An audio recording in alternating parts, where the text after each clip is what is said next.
તો ચાલો મિત્રો આપણે લેક ઓપેરોન મોડલ સમજીએ. લેક એટલે લેક્ટોઝના ચયાપચયની વાત થાય છે. આ ઇકોલાઈ બેક્ટેરિયામાં લેક્ટોઝનું જળ વિભાજન કરવા માટે 3 ઉત્સેચકની જરૂર પડે છે. કયા 3 ઉત્સેચક? બીટા ગેલેક્ટોસાઇડેઝ, પરમિએઝ અને ટ્રાન્સ એસિટાઇલેઝ. આવા 3 ઉત્સેચકની જરૂર પડે છે. અને આ 3 ઉત્સેચકનું નિર્માણ કરવા માટે આ જે ઇકોલાઈ બેક્ટેરિયા છે એના જનીન દ્રવ્યમાં ચોક્કસ ડીએનએ આવેલો છે, જેને જેકોબ અને મોનાડે લેક ઓપેરોન નામ આપ્યું. તો આ જે ડીએનએનો જનીનનો ભાગ છે એને આપણે લેક ઓપેરોન કહીશું, જેને મેં અહીંયા અલગથી તમને બતાવ્યો કે ભાઈ આ લેક ઓપેરોનનો ભાગ. હવે આ ઓપેરોન મોડલ છે. જો ઓપેરોન મોડલ હોય તો એમાં 4 પ્રકારના જનીનો હોય, જે આમાં પણ છે. દાખલા તરીકે અહીંથી અહીંયા સુધી આ બંધારણીય જનીન,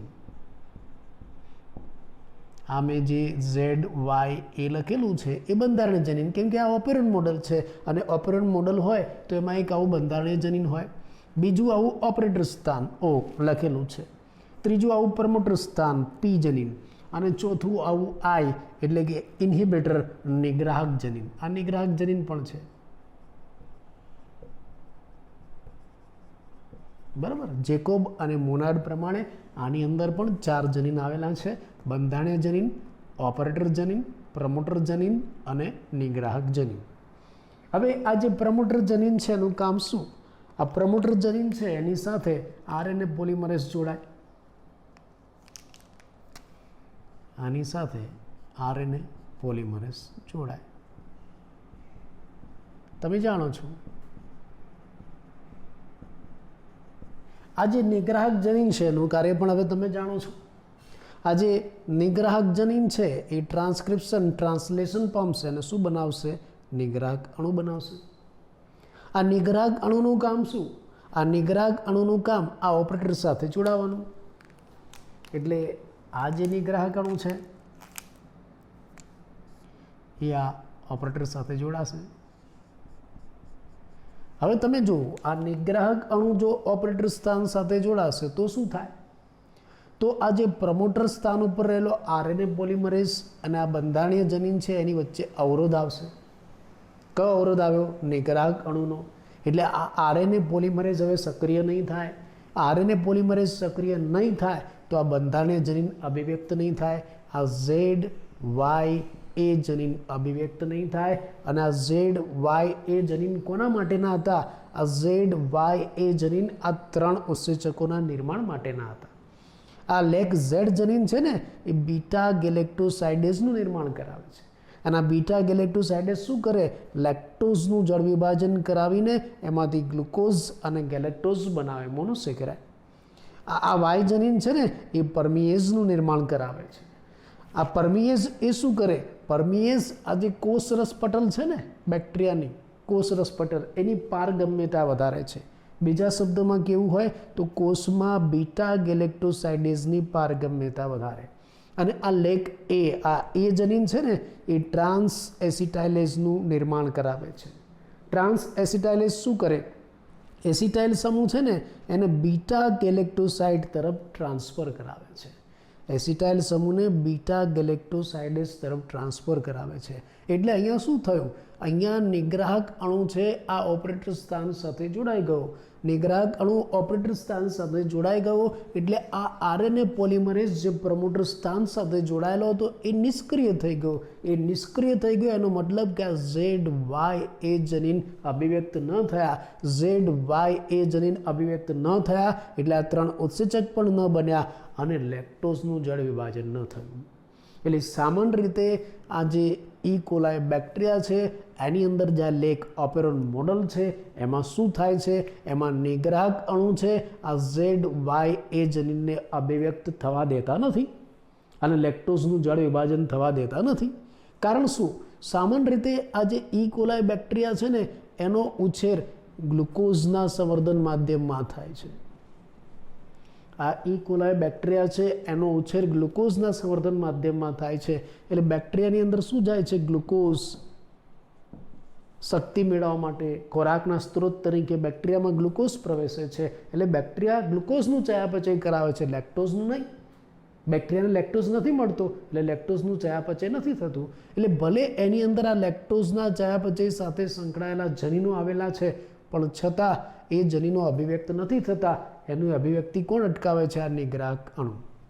એટલે સામાન્ય રીતે આ લેક ઓપેરોન આ રીતે કામ કરશે. આ નિયમિત આ રીતે લેક ઓપેરોનનું કાર્ય છે.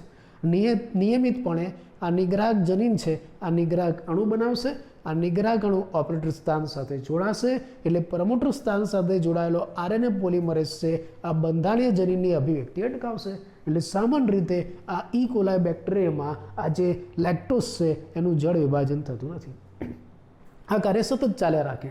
સતત ઈ કોલાય બેક્ટેરિયાની અંદર સતત આ નિગ્રાહક જનીન આવા નિગ્રાહક અણુ બનાવે જે ઓપરેટર સ્થાન સાથે જોડાય, જેથી આ બંધારણીય જનીન ZY છે એની અભિવ્યક્તિ ન થાય અને લેક્ટોઝનું જળ વિભાજન નહીં થાય. કેમ કે જરૂર નથી. કેમ કે સામાન્ય રીતે આ બેક્ટેરિયાનો ઉછેર ક્યાં થાય છે? ગ્લુકોઝના માધ્યમમાં. એટલે એને લેક્ટોઝના ચયાપચય કરવાની કે જળ વિભાજન કરવાની જરૂર નથી. પણ માની લો કે હવે આ બેક્ટેરિયાનો ઉછેર આપણે લેક્ટોઝવાળા માધ્યમમાં કરાવીએ તો શું થાય? ચલો, આ ઈ કોલાય બેક્ટેરિયા છે. ઈ કોલાય બેક્ટેરિયાને એને આપણે લેક્ટોઝના સંવર્ધન માધ્યમમાં મૂકી દઈએ. આજુબાજુ બધું લેક્ટોઝ છે. આ લેક્ટોઝનું સંવર્ધન માધ્યમ એમાં આપણે એને મૂકી દઈએ. તો હવે શું થશે? એમાં આ લેક ઓપેરોન તો છે જ, પહેલેથી છે. લેક ઓપેરોન દરેક ઈ કોલાય બેક્ટેરિયામાં પહેલેથી છે જ. અને લેક ઓપેરોન આ રીતે જ કામ કરશે. અહીંયા મેં બતાવ્યું એ રીતે જ કે ભાઈ આ રીતે નિગ્રાહક અણુ અહીંયા જોડાઈ જશે, જેથી આરએનએ પોલિમરેઝ નિષ્ક્રિય થઈ જશે અને આ 3 જનીન સક્રિય નહીં થાય. આ 3 જનીન સક્રિય નહીં થાય, એની અભિવ્યક્તિ નહીં થાય તો આ 3 ઉત્સેચક પણ નહીં બને. એટલે સામાન્ય રીતે નથી બનતા. પણ હવે આપણે આ ઈ કોલાય બેક્ટેરિયાને લેક્ટોઝના સંવર્ધન માધ્યમમાં ઉછેર કરાવીએ તો શું થાય? ચલો, એમાં પણ આ લેક ઓપેરોન છે જ. આ જનીન તો આવેલા જ છે, આ બંધારણીય જનીન.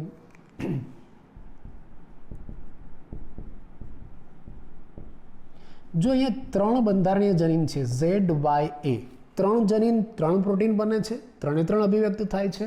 એટલે આ બંધારણીય જનીનને પોલિસિસ્ટ્રોનિક કહેવાય. પોલિસિસ્ટ્રોનિક. આદિકોષ કેન્દ્રીયમાં બંધારણીય જનીન મોટે ભાગે પોલિસિસ્ટ્રોનિક હોય છે, ZYA. બરાબર? આ બંધારણીય જનીન, આ ઓપરેટર સ્થાન, આ પ્રમોટર સ્થાન, આ નિગ્રાહક જનીન. નિગ્રાહક જનીન. તમે જાણો છો કે નિગ્રાહક જનીનનું કામ શું? ટ્રાન્સક્રિપ્શન, ટ્રાન્સલેશન પામીને નિગ્રાહક અણુ બનાવવાનું.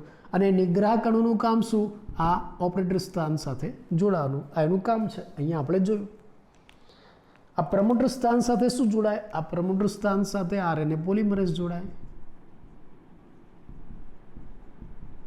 RNA polymerase. આ આરએનએ પોલિમરેઝ શું કામ કરે? આ બંધારણીય જનીન ZYA એનું ટ્રાન્સક્રિપ્શન, એનું પ્રત્યાંકન કરાવે. પણ સામાન્ય રીતે નથી થતું. કેમ નથી થતું? આ ઓપરેટર સ્થાન સાથે શું જોડાઈ જાય છે? આવો નિગ્રાહક અણુ. પણ હવે આપણે આ બેક્ટેરિયાનો ઉછેર ક્યાં કરાવ્યો? લેક્ટોઝવાળા સંવર્ધન માધ્યમમાં. તો શું થશે? તમે લેક્ટોઝવાળા સંવર્ધન માધ્યમમાં આ બેક્ટેરિયાનો ઉછેર કરાવો છો તો આ બેક્ટેરિયાની અંદર લેક્ટોઝ પ્રવેશે છે. લેક્ટોઝ અંદર જતા રહેશે છેક એના જનીન સુધી, છેક એના ડીએનએ સુધી. પછી શું થશે હું તમને કહું. આ જે લેક્ટોઝ અંદર ગયા ને, માન લો કે આ એના જનીન સુધી, ડીએનએ સુધી પહોંચી ગયા આ લેક્ટોઝના અણુ. આ લેક્ટોઝ પહોંચી ગયા અંદર. એ લેક્ટોઝ આ નિગ્રાહક અણુ સાથે જોડાશે.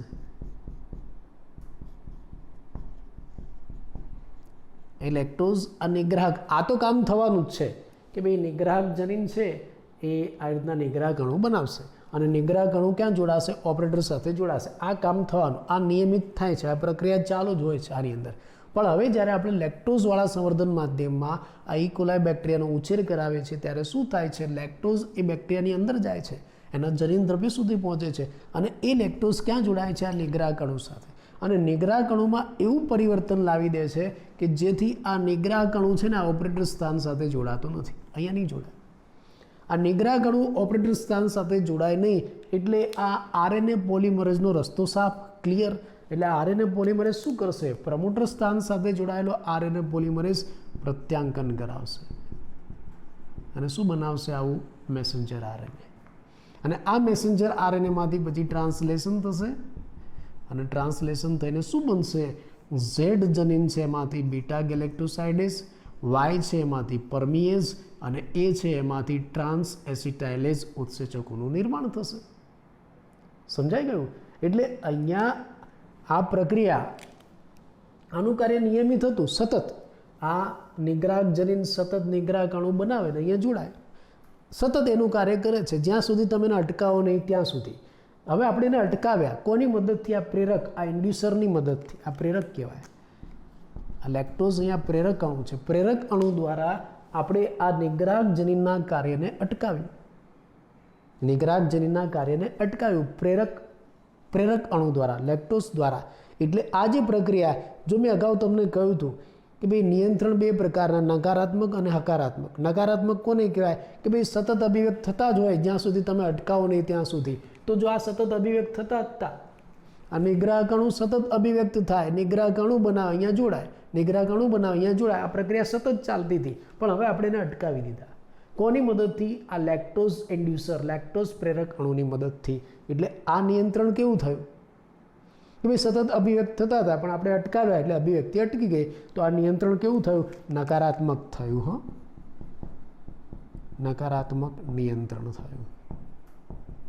સમજાયું?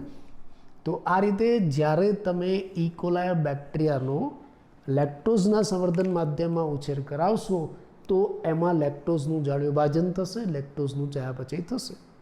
જ્યારે જરૂર પડી ત્યારે અભિવ્યક્ત થયા, જરૂર નહોતી ત્યારે નહોતા થતા. કેમ નહોતા થતા? કોણ અટકાવતું હતું? આ નિગ્રાહક અણુ એવું કરતા એને અટકાવતો હતો. સમજાયું? એટલે જ્યારે લેક્ટોઝના સંવર્ધન માધ્યમમાં ઇકોલાય બેક્ટેરિયાનો ઉછેર કરાવ્યો ત્યારે શું થયું? ત્યારે આ ઝેડ વાય એ જનીન અભિવ્યક્ત થયા અને એને બીટા ગેલેક્ટોસાઇડેઝ, પરમિએઝ અને ટ્રાન્સ એસિટાઇલેઝ ઉત્સેચકનું નિર્માણ કર્યું.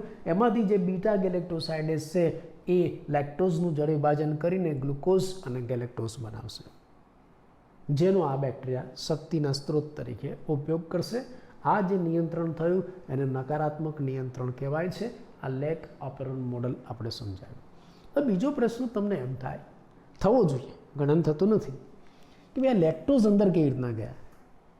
આ કોષરસ પટલ છે, આ બેક્ટેરિયાનું પટલ છે અને તમે જાણો છો કે કોષરસ પટલમાંથી હંમેશા મોનોમર પસાર થાય. એટલે કે ગ્લુકોઝ હોય ને તો જઈ શકે, ગ્લુકોઝ જેવી મોનોસેકેરાઇડ જઈ શકે. પણ આ તો લેક્ટોઝ છે ને, લેક્ટોઝ તો કેવા છે? ડાયસેકેરાઇડ છે. તો પછી આ કેમ અંદર ગયા? આ પ્રશ્ન થવો જોઈએ તમને. તો જ આ બધી પ્રક્રિયા થાય. લેક્ટોઝ અંદર જાય ને તો જ આ પ્રક્રિયા થાય, તો જ આ ત્રણ જનીનો સક્રિય થાય ને તો જ આ ત્રણ ઉત્સેચક બને. લેક્ટોઝ અંદર જાય તો લેક્ટોઝ અંદર કેમ ગયા? એનું કારણ છે આ પરમિએઝ ઉત્સેચક. આ પરમિએઝ ઉત્સેચક શું કરે છે? આ જે પટલ છે ને, કોષરસ પટલ, એની પ્રવેશશીલતા, એની પારગમ્યતા વધારે છે અને એની પારગમ્યતા વધી જાય છે એટલે આ ડાયસેકેરાઇડ અણુ લેક્ટોઝ પણ અંદર જાય છે. આ લેક્ટોઝ, એલોલેક્ટોઝ જેવા અણુ અંદર જાય ને એ પછી આવા નિગ્રાહક અણુ સાથે જોડાય અને નિગ્રાહક અણુને પકડી રાખે. ચલો પકડી રાખું, હવે તું તારું કામ કર લે. આ પકડી રાખ્યા. નંતર શું કરતા હતા? આ અવરોધક હતા, સીધા વચ્ચે જઈને બે આવી જાઓ. આનું કામ બિચારાનું અટકાવી દેતા હતા. આ આરએનએ પોલિમરેઝનું કામ અટકાવી દેતા, વચ્ચે એને બે જતા હતા. આ ગુંડા જેવા હતા, દાદાગીરી કરતા હતા એની. પણ પછી આ અંદર એક હીરો એન્ટ્રી કરી. કયા હીરોએ? લેક્ટોઝ હીરો એન્ટ્રી કરી અને આને પકડી રાખ્યો. જા તું તારું કામ કર. એટલે આ નિગ્રાહક અણુને પકડી રાખ્યો. આરએનએ પોલિમરેઝ એનું કામ કર્યું એટલે ઝેડ વાય એ જનીન અભિવ્યક્ત થયા. આ ત્રણ ઉત્સેચક બન્યા જેને લેક્ટોઝનું જળ વિભાજન કરાવ્યું. તો આ રીતે જનીનની અંદર અભિવ્યક્તિ થાય છે. આ નકારાત્મક નિયંત્રણ જોયું. એમ તો હકારાત્મક નિયંત્રણ પણ છે ટ્રિપ્ટ ઓપેરોનમાં, ટ્રિપ્ટોફેન ઓપેરોનમાં, પણ એ આપણા સિલેબસમાં નથી એટલે આપણે એનો અભ્યાસ નહીં કરીએ. અહીંયા સુધીનો અભ્યાસ આપણા સિલેબસમાં છે જે આપણે જોયું.